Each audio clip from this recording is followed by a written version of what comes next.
வீட்டிலே செஞ்ச சுவையான பீட்ரூட் பிரியாணி எப்படி செய்யலாம்னு பார்த்துடலாமா?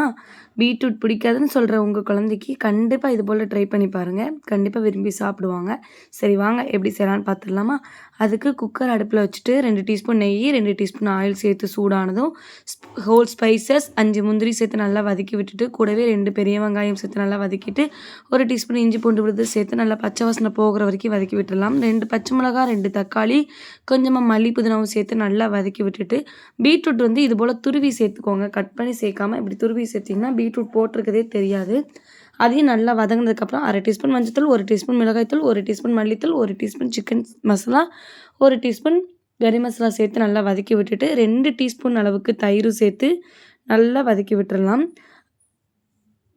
அதுக்கப்புறம் 1 கப் அரிசிக்கு 2 கப் அளவு தண்ணி சேர்த்து கொஞ்சமாக உப்பு சேர்த்து நல்லா கொதித்து வந்ததும் ஊற வச்சுருந்தா பாஸ்மதி ரைஸுமே சேர்த்து இது போல் நல்லா மிக்ஸ் பண்ணி விட்டுறலாம்.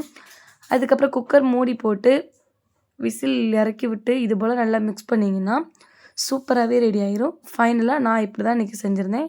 இன்றைக்கி என்னோடய குழந்தைக்கு லஞ்ச் ரெசிபியாக இந்த பீட்ரூட் பிரியாணி தான் ட்ரை பண்ணியிருந்தேன். நீங்களும் கண்டிப்பாக ட்ரை பண்ணி பாருங்கள்.